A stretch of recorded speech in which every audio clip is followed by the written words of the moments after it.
Dr. Lendon Smith is with us tonight. If you haven't met him, he has his television show's not as long as yours, special. It's a matter of fact, it's a minute and a half. Syndicated television messages throughout the country called House Calls. He's been with us before, and he'll be with us again. Would you welcome Dr. Lendon Smith? Congratulations on your master's win the other night, and they had a little review of about a book by Lord Trimmingham called The Go-Betweens. And it said, and I thought, this is the answer to all pediatricians. We should know this and have it on the wall. It said, Lord Trimmingham said, the lady is never wrong. Now, I've found that, my wife has been telling me that for years, but if you don't see it in print, why, you usually don't get that message. Now, when a woman brings her child in the office and said, he's sick, you know, he's sick, and you keep looking until you find he's sick, or you make him sick or something, but because the kid is sick.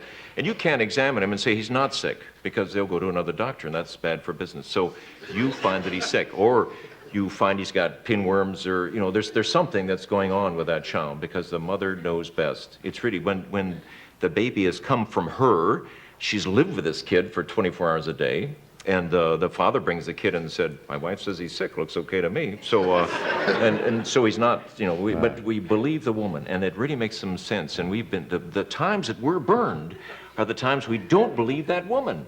So for heaven's sake, if a woman comes on and says something, believe her. You just nod your head. It's not being henpecked. It's just, it's God's truth. They've got some message that God gave to them that when they say something. My wife says that the bad behavior of our children is from the bad genes from the father's side of the family, and it's often true. You get women's response. Did I ask you a question yet? Yes, you asked me if I've been reading things. Yes. Oh, I interrupted you. No, you didn't interrupt me at all. I just, hello, doctor, and you were on Western Airlines with Lord Trimmingham or somebody. So you did get it. Did you listen? Lord Trimmingham. Oh, yes, of course. I didn't. I wasn't aware that he had said that. Did you also know that he said that? Yes, if you'd flown among western, other things, you would have I'm known sure. that Portland, Oregon was just about wiped out. We just we were on the map. Hooray for Portland! We've got ice up there that you wouldn't believe. And I believe it if you tell me. My wife, again, who believes in, you know, sometimes she thinks I'm okay. She said, you know what's happening tonight? Because we were in 39 degrees huddled in around those. Below zero. You know, around this kind of, this package that doesn't burn well. Right. And she said, you know what we're doing? We're talking.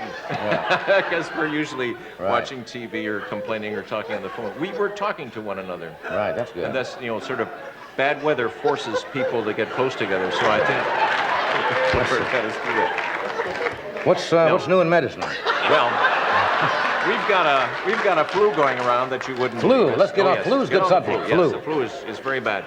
Why can't they cure the flu, doctor? Oh, we can.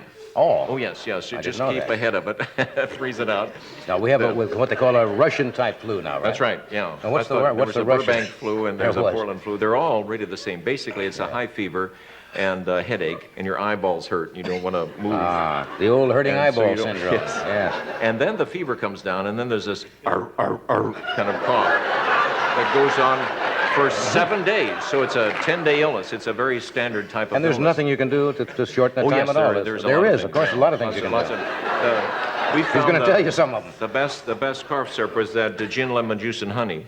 Gin, lemon juice, and honey. You know, we ran out of that one night, and the kids came in and were standing and barking by the bed one night, and I had to give them, I didn't have the right ingredients, so it was bourbon and some antihistaminic and some molasses. It was so bad, they never complained again. So you know, if you make the cough syrup taste too good, they're in there every 20 minutes, you know, coughing and barking and stuff. So you have to kind of watch that. But it does work if you know it's coming. You have a question for the doctor, Richie, about your children have any ills, Rich?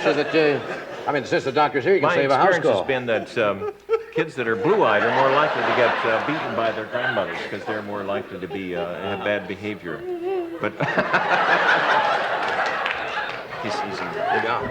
we'll give him some cough syrup. Guess his kids are all well. Tim, do you have anything wrong with your kids at home? Oh, I'm sorry. Just Yeah, I'm doing some research on. I just wonder if you had an opinion.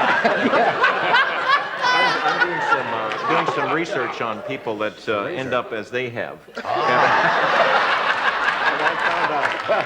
That people like this are more likely to have been very ticklish as little children. Were you ticklish? Were you ticklish? No. Only developed lately. It means that Why? Do you mean those of us who are a little, ticklish, little yes, crazy are ticklish? more likely to be sensitive. It's just a little rule, and you notice the stethoscope, and we can't feel the Wait a stomach minute, and Richie's going to do the doing famous trick with a handkerchief. Below the nose. Excuse me, I thought yeah. thought you were going to do that famous magic trick that you do at parties, but I guess not. I have Just blew his nose, that's it. my work with children who have give teachers trouble in school are that they're very ticklish, sensitive, goosey kind of kids, and I've invented but I can't patent. It's a long pole with a lot of feathers hanging. Oh, The teacher. that sounds like the fun. first day of school has the kids all has the kids all lie down supine on the floor, naked preferably, and she lowers this pole with the feathers on it, and see which kids break first, and those are the ones that are going to have trouble. Where's her class? No, they seem to have more trouble, but we Hypersensitive children. Hypersensitive children are more likely to have trouble in school, so we'd like to isolate them or find out, because there's some things we can do. But if we haven't gone too far past the flu, I could go back to that. Sure. Because there are some people who You can go back to Sir Firmingham if you want to, Trimmingham. No, back out. But some people do respond to vitamin C, and it might be worthwhile to take enough. Vitamin C? Yes. Can you take too much of it? Oh, sure. Your body will respond. I had a woman tell me that it didn't work. Her child kept throwing it up as fast as she was getting it down, but she was doing something for the child, and that's important too. That you feel that you can't just sit there and see your child get sick.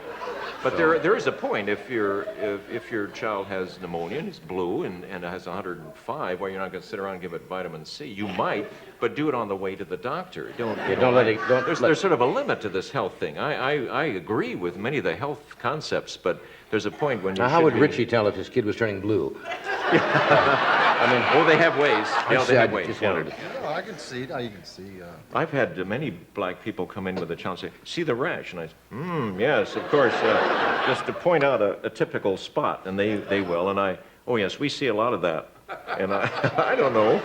I don't do very well with.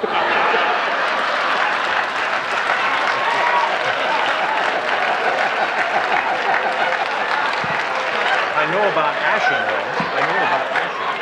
Is that okay? That's okay. Well, enough of that.